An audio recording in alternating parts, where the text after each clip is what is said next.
여러분 안녕하십니까? 청년소망교회 2022년 4월 3일 주일날 예배 드리겠습니다. 먼저 성경 말씀 보겠습니다. 요한복음 12장 1절 2절 9절에서 11절 보겠습니다. 봉독하겠습니다. 6월절 엿새 전에 예수께서 베다니에 이르시니 이것은 예수께서 죽은 자 가운데서 살리신 나사로가 있는 곳이라. 거기서 예수를 위하여 잔치할새 마르다는 일을 하고 나사로는 예수와 함께 앉은 자 중에 있더라. 9절입니다. 유대인의 큰 무리가 예수께서 여기 계신 줄 알고 오니 이는 예수만 보기 위함이 아니요 죽은 자 가운데서 살리신 나사로도 보려 함이로라. 대제사장들이 나사로까지 죽이려고 모의하니 나사로 때문에 많은 유대인이 가서 예수를 믿음이로라. 아멘. 증인 나사로라고 하는 제목으로 말씀을 증거하겠습니다. 전장인 11장에서 나사로는 예수님의 애제자 마리아와 마르다와 그 오라버니로서 하나님의 영광을 위해서 죽었다가 예수님에 의해서 다시 살아난 인물이었다고 하는 사실입니다. 나사로는 이미 병들어 죽었고 예수님이 지체를 하는 바람에 나흘이 지난 후에 찾게 되었습니다. 그곳에서 사람들이 예수를 죽이려고 돌을 들고 쫓아오는 경향이 있기 때문에 밤에도 잘 다닐 수 없는 꺼려질 만한 곳이었던 것입니다. 거기서 예수님의 자매인 그 마르다와 마리아의 오빠 나사로를 친구라고 부르고 있습니다. 11장 11절입니다. 우리 친구 나사로가 잠들었도다. 그러나 내가 깨우러 가노라. 예수께서 이르시되 내 오라비가 다시 살아나리라. 마르다가 이르되 마지막 날 부활 때에 다시 살아날 줄을 내가 아나이다. 예수께서 이르시되 나는 부활이요 생명이니 나를 믿는 자는 죽어도 살겠고 살아서 믿는 자는 영원히 죽지 아니하리니 네가 이것을 믿느냐? 예수님은 자매 제자들을 설득했고 늦게 온 것이 아니라 이는 그 결과까지 예고되고 있다, 알고 있다라고 하는 것입니다. 왜냐하면 잔다는 것은 죽었다는 것을 의미하는 것이었는데도 불구하고 4절에 이 병은 죽을 병이 아니라 하나님의 영광을 위함이요 하나님의 아들을 이로 말미암아 영광받게 하려 함이라 이렇게 말씀하셨기 때문입니다. 그리고 우리가 잘 아는 대로 예수님은 죽은 지 나흘이 된 이 썩는 냄새나는 나사로를 살리기 시작하셨습니다. 예수님은 눈을 들어서 하나님께 감사하였고 큰 소리로 나사로야 나오너라 이렇게 부르셨습니다. 그러자 44절입니다. 죽은 자가 수족을 배로 동인 채로 나오는데 그 얼굴은 수건에 쌓였더라. 예수께서 이르시되 풀어놓아 다니게 하라 하시니라. 할렐루야. 오늘 여기 보면 우리가 읽은 12장에서 바로 그 후일담 이야기가 등장하고 있는 것이었습니다. 본문은 6월절 엿새 전이라고 하면 예수께서 십자가를 지시기 일주일 전에 해당하는 것이죠. 그때 벌어진 일입니다. 마리아는 예수님을 장사 지내기 위해서 향유병을 깨고 있었고 나사로의 기적은 예수님의 생애 중에서 마지막 때에 벌어진 마지막 이적이었음을 보여줍니다. 본문 1, 2절에 보게 되면 예수께서 죽었던 나사로를 살리신 후에 나사로가 예수와 함께 앉아있는 그 장면이 되고 있습니다. 이 장면은 참 기가 막힌 반전의 장면이 되고 있습니다. 나사로의 이적이 바리새인들에게 알려지면서 예수와 함께 나사로까지 죽이려고 작정하게 되었는데 그 이유는 바로 이 정작 나사로가 예수님의 사역의 정면으로 등장하고 있기 때문이었습니다. 봐라, 너희들이 아무리 죽인다 한들 나는 이내 멀쩡해질 것이고 하나님의 영광을 드러낼 것이다. 이렇게 알리는 실물 교보제의 역할을 하고 있었던 것입니다. 이 장면이 그래서 참 의미가 있습니다. 예수님 돌보기 전에는 아무것도 아닌 존재였던 이 나사로가 묶여서 꼼짝도 못할 지역까지 이르는 이 시체였던 이 사람이 예수님을 만나서 붕대를 동여맨 채로 살아서 나온 사람이에요. 그리고 지금 이 자리를 보십시오. 예수님 귀한 옆자리까지 앉아서 동행하고 있습니다. 그 존재 자체만으로도 하나님께 영광을 돌리고 있어요. 생각해 보세요. 그가 존재하는 것 자체만으로 많은 사람들, 구름대같이 많은 사람들에게 예수님을 증거하는 복음이 되고 있다고요. 그래서 그를 바라보는 사람들은 어떠한 느낌이었을까? 어라, 저자가 죽었던 사람 아니야? 근데 어떻게 살아났지? 어떻게 저렇게 멀쩡하게 있지? 이렇게 생각하면서 예수님을 믿게 되지 않았을까 하는 것입니다. 썩는 것이 무엇입니까? 이제 복음을 증거하는 향기로운 존재가 되어 있었습니다. 이 광경은 에베소서 2장 1절 6절에서 말씀해 보는 것과 같이 똑같은 의미를 가지고 있습니다. 그는 허물과 죄로 죽었던 너희를 살리셨도다. 또 함께 일으키사 그리스도 예수 안에서 함께 하늘에 앉으시니. 할렐루야. 바울이 거기서 말하고 있었습니다. 본질상 진노의 자녀가 어떻게 구원을 받을 수 있는가? 바로 하나님의 큰 사랑으로 인해서 은혜로 구원을 받게 된다는 것입니다. 그 명백한 증거가 바로 여기서 보여지고 있는 나사로의 존재라고 하는 거예요. 할렐루야. 나사로는 바로 증인이었습니다. 우리가 생각해야 됩니다. 우리가 예수님을 만나고 나서 믿는 자가 되었는데 왜 우리는 나사로와 같은 존재가 되지 못했을까? 요한복음 11장으로 다시 가봅니다. 그 누이들이 예수께 사람을 보내어 이르되 주여 보시옵소서 사랑하는 자가 병들었나이다. 그렇습니다. 다른 사람도 아니고 예수님께는 이 나사로가 사랑하는 자예요. 일방적으로 사랑을 받는 자예요. 그러한 존재가 될 때에 어떻게 무엇으로 그 관계를 끊을 수 있으며 죽음을 줄 수가 있을까요? 예수님과의 관계가 있는 여러분은 지금이어도 나중이어도 다 바로 천국에서 예수님 옆자리를 차지하게 되는 줄 믿으시기 바랍니다. 필리핀 선교사이신 이강무 선교사님이 있는데 그분은 동기이시면서 연세가 되셨어요. 그래서 이제 은퇴할 때가 되셨는데 지난번에 2년 전이죠. 식사하는 자리에서 이렇게 말씀했습니다. 이제 나는 먼저 하늘나라에 가서 내 자리나 준비하고 있을게. 그렇게 말씀하시더군요. 그래서 웃으면서 제가 그랬습니다. 물론이지요. 분명한 것은 저보다 상석이십니다. 그렇게 말씀했고 존경합니다. 이렇게 말씀을 드렸어요.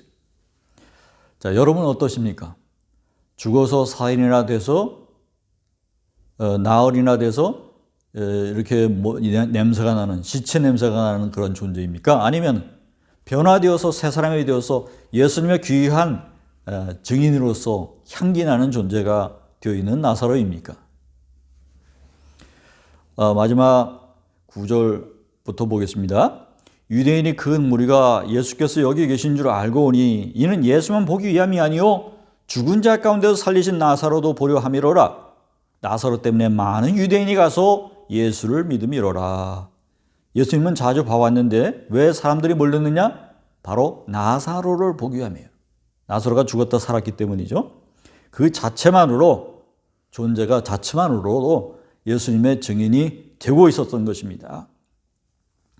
에베소 본문에서 말씀하고 있는 대로 죄와 허물이 남아있고 회개하고 거듭나지 아니하면 영적으로는 아무것도 못하는 묶인 나사로 같은 존재가 될 수밖에 없습니다. 하지만 우리가 예수님을 만나면 달라질 수 있습니다.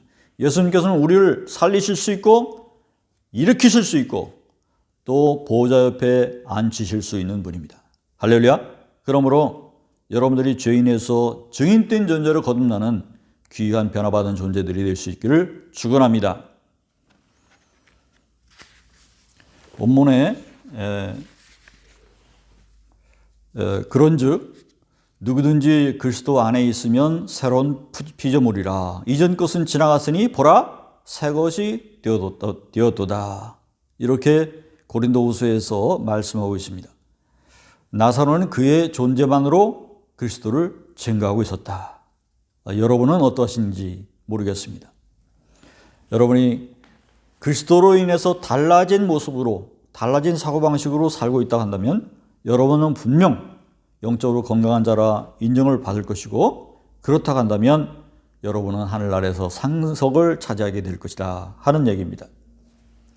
우리가 영이 살아있고 건강하고 흠이 없어야 합니다. 그러한 크리스찬이 될 수 있기를 축원합니다. 지금 여러분 러시아의 우크라이나 침공 사태를 보고 있죠. 그것이 그냥 남의 이야기가 아니라고 하는 것입니다. 바로 그 다음은 대만이 될 수 있고 우리나라가 될 수도 있어요. 전쟁이 벌어질 곳은 이 지구상에 한정되어 있어요. 그 전쟁이라고 하는 것이 누구의 오판으로 인해서 시작되는 것입니다. 그러므로 누군가의 오판으로 시작되는 일이 일어나지 않도록, 오판되지 않도록 철두철미하게 대비태세를 하고 근무를 써야 될 것으로 믿습니다. 그래도 우리가 참 다행인 것은 이 코로나 와중에도 우리나라가 국력이 상승했고 또 이제 그것이 세계에 잘 알려졌다는 것입니다. 그래서 이 상태로 가면 아무도 넘볼 수 없는 그런 나라가 되지 않겠나 싶어요. 우크라이나 전쟁을 보면서 대도시는 쉽게 무너지지 않는다. 아무리 폭격을 퍼부어도 이 콘크리트 건물은 쉽게 무너지지 않는다. 그런 것을 우리가 보여주고서 잘 알고 있죠. 우리는 쉽게 무너질 수 없습니다. 우리는 수비하는 입장에서 우리는 무너지지 않습니다. 그 같은 믿음을 가지시기 바랍니다. 여러분 특별히 영적인 주의 군사입니다. 그러므로 기도 많이 하시고 그런 믿음을 방패 삼아서 군복무에 임해 주시기 바랍니다. 여러분 전쟁 시에서 총 쏘는 사람 한정되어 있다는 사실을 아십니까? 그렇다고 해요. 그러니까 마음가짐이 되어 있지 않은 사람은 총도 한 방 못 쏜다는 거예요. 그래도 허공에다만 쏜다는 거죠. 허공에 사람 맞추지 못한다는 거죠. 보십시오. 저 우크라이나에 벌어지고 있는 러시아 군대를 보십시오. 명분 없는 전쟁에 끌려오니까 아무리 철장갑에다가 이렇게 철갑에다가 2중 3중으로 거기다 모래주머니까지 쌓아놔도 그 전차가 그냥 세워놓고 달아난다 그러잖아요. 멀쩡하게 세워놓고 달아난다. 왜? 두려워서 명분이 없기 때문에 달아나는 겁니다. 그러므로 그만큼 전투에 있어서는 무용의 전투력, 마음가짐이 중요하다는 거예요. 우리가 하나님이 우리 편이고 하나님은 나를 돕고 계신다. 이 사실을 굳게 믿는 한 우리의 이 믿음은 전차 하나보다 헬기 하나보다 훨씬 중요한 것이라고 하는 거예요. 중요한 승리의 요인이 될 것입니다. 어떻게 죽음을 두려워하지 않는 그 군대를 이길 수 있겠어요? 그 군대가 지금 우리 군대인 줄을 믿으시기 바랍니다. 태평양 전쟁 가운데에서 제일 참상을 겪은 나라가 바로 우리나라 아니겠어요? 일본이 분단되어야 되는데 대신 우리는 한반도가 분단이 되어 있어요. 그렇게 지속되어 있는 상태에서 준전시로 살아가고 있습니다. 하나님이 시선은 어디에 계실까? 바로 이 전 세계에서 우리나라를 뚜렷이 지켜보고 계시지 않을까 하는 것입니다. 그러므로 하나님은 우리 편인 것입니다. 여러분은 정의의 하나님을 믿고 있죠? 정의의 군대로 부르심을 받은 겁니다. 그러므로 전쟁은 어디에 속해 있다? 하나님께 속해 있다. 역사의 주인 되시는 하나님께서 언제나 최상의 결론을 내어주실 것이다. 이와 같은 믿음을 굳게 믿으시기 바랍니다.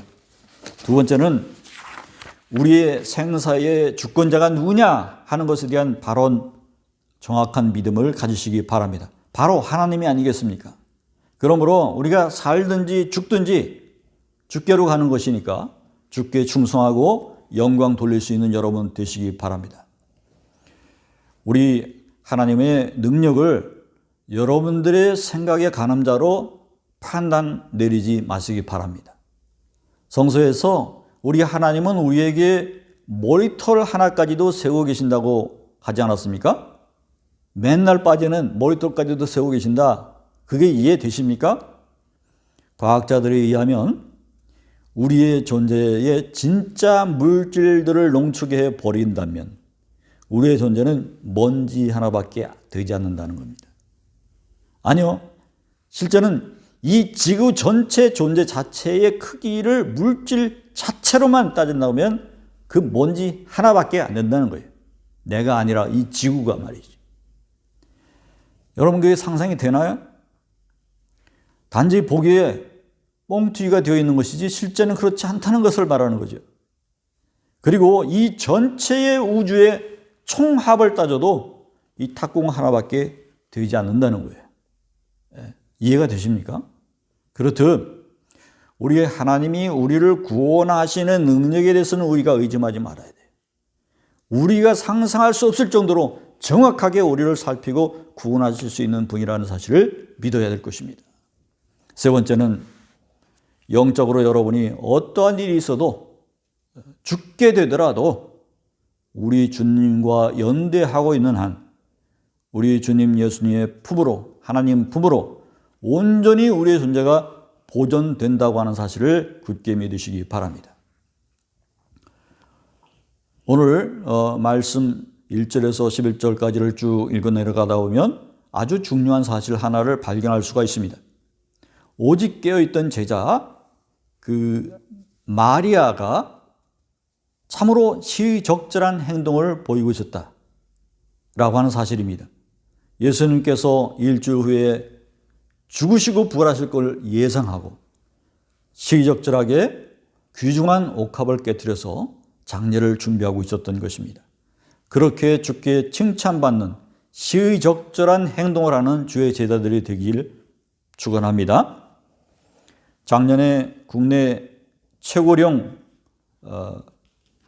한원주 원장이라고 하는 그 분이 돌아가신 적이 있습니다. 그분은 진주 독립운동가의 딸이었는데 그녀의 나이는 94살이었습니다. 그분은 독실한 신자라서 환자를 만나면 하나님 정말 이러실 수가 있습니까? 라고 하면서 환자의 편에서 하나님께 기도를 해주곤 했던 사람이에요.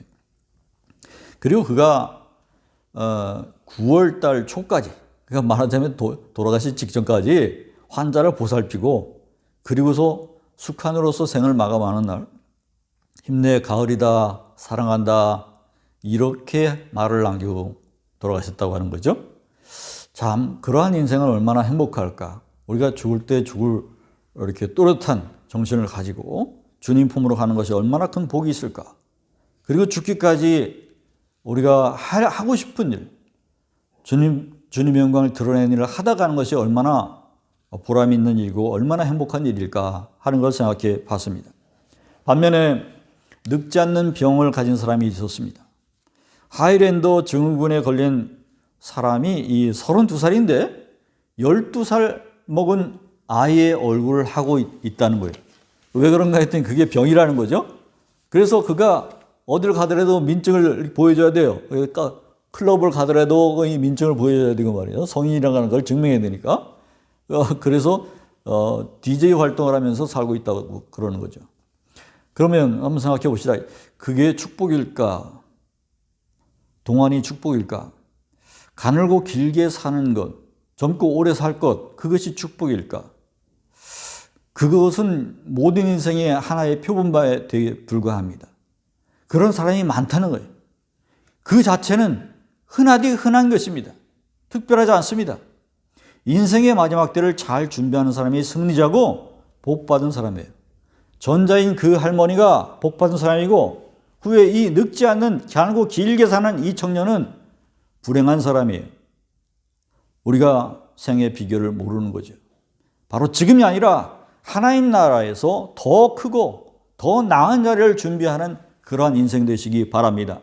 그래서 여러분 나라 지키면서 주신 사명 잘 감당하면서 여러분의 마음의 준비, 생사 문제, 영생에 대한 확신, 이 세 가지를 잘 준비하고 나가시는 여러분들이 다 될 수 있기를 축원합니다. 기도합시다.